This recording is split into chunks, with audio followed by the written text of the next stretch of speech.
नमस्कार मंडळी, श्री स्वामी समर्थ. तर तुम्हाला तर मी सांगितलंच आहे की आतापासून मी माझे यूट्यूबचे पण ब्लॉग टाकणार आहे. सो तुम्ही प्लीज सपोर्ट करा आमच्या व्हिडिओजना. तर काल होता स्वामींचा प्रकट दिन. सो माझ्या लग्नाच्या दिवशी मला ही फ्रेम गिफ्ट दिलेली माझ्या फ्रेंडने. सो कालच्यापेक्षा चांगला दिवस कदाचित कुठला नसेल. तर काल आम्ही स्वामींना आमच्या घरात स्थापन केलं. कशी वाटते फ्रेम? छान वाटते ना? खरंच खूप छान फ्रेम आहे. आम्हाला तर इतकी आवडली ती. अक्षरशः असं वाटतं स्वामी आमच्या घरामध्ये आलेले आहेत. आणि स्वामींचा आशीर्वाद तर आमच्यासोबत कायमच असणार आहे. त्याच्यानंतर देवाचं दर्शन घेतलं आणि निघालो मठामध्ये जायला. काल स्वामींचा प्रकट दिन होता. सो म्हटलं चला जाऊया दर्शन घ्यायला. मग आमच्या कल्याणमध्ये मिलिंदनगर कॉर्नरला मस्त असं एक स्वामींचं मठ आहे. खरंच खरंच खूप खूप छान आणि पॉझिटिव्ह वाईब येतात स्वामींच्या तिथे मठात गेल्यावरती. भंडारा होता काल तिथे, खूप लोकांची गर्दी होती. मग आम्ही दर्शनाला लाईन वगैरे लावली आणि लाईनीमध्ये उभे होतो. खरंच तुमच्या लाईफमध्ये काही प्रॉब्लेम असेल ना, तर खरंच हार नका मानू. फक्त स्वामींवर विश्वास ठेवा. निस्वार्थपणे प्रेम करा स्वामींवर. स्वामी कधीच आपल्या भक्तांना नाराज करणार नाहीत. फक्त तुम्ही विश्वास ठेवा. पॉझिटिव्ह वेनी सगळ्या गोष्टी घ्या.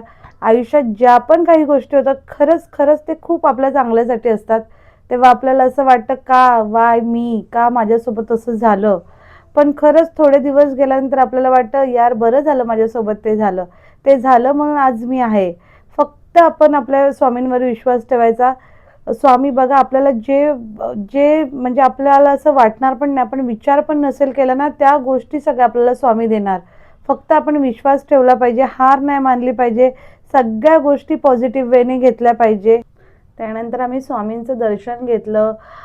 खूप छान वाटलं दर्शन घेऊन, खूप प्रसन्न वाटलं. आणि मग स्वामींना सांगितलं तुमचे आशीर्वाद आमच्यावर असेच सदैव राहू द्या, असेच आमच्या पाठीशी नेहमी उभे राहा. आणि तिथे मठातच अजून मंदिर आहेत, दत्तांचं, गणपतीचं, शंकराचं. सो तिथे पण सगळ्या मंदिरात जाऊन आम्ही दर्शन घेतलं. खरंच खूप छान वाटलं दर्शन घेऊन. खूप पॉझिटिव्ह वाईब्स आल्या. त्याच्यानंतर तिथे मंदिरातच भजन पण चालू होतं. खूप छान भजन बोलत होते ते सगळे. खूप चांगलं वाटलं भजन पण ऐकून. तुम्ही पण नियर बाय कल्याण राहत असाल तर नक्की एकदा या मठात जाऊन बघा. तुम्हाला पण एवढं पॉझिटिव्ह वाटेल ना, लाईक खरंच खूप छान वाटेल, खूप प्रसन्न वाटेल. दर्शन घेऊन बाहेर आलो तर तिथे आम्हाला आमचे फॉलोअर्स भेटले. ते आमची वाटच बघत होते. खरंच खूप छान वाटलं त्यांच्याशी बोलून, त्यांच्याशी गप्पा मारल्या. आणि खरंच तुम्ही लोक आमच्यावर एवढं प्रेम करताय ना, ते बघून खरंच खूप छान छान वाटतं आहे. आणि तुमचं प्रेम आमच्यावर असंच राहू द्या कायमस्वरूपी. मग मठातून दर्शन झाल्यानंतर आम्ही बाहेर आलो आणि मनालीला खायची होती पाणीपुरी. मग म्हटलं आधी आपण एक राऊंड मारूया. कल्याणमध्ये गांधारी रोड ब्रिज आहे, तिथे गेलो अगोदर. छान मस्त एक राऊंड मारला, गप्पा मारल्या. राऊंड मारल्यानंतर पाणीपुरी खायला गेलो. कल्याणमध्ये ना खाऊगलीच्या समोर एक पाणीपुरीवाला आहे, महेश्वरी पाणीपुरीवाला म्हणून. आम्ही नेहमी त्याच्याकडेच पाणीपुरी खातो आणि इतकी सुंदर चव आहे त्याच्याने, इतकी सुंदर टेस्ट आहे. आणि मुळात तो खूप हायजीन आहे.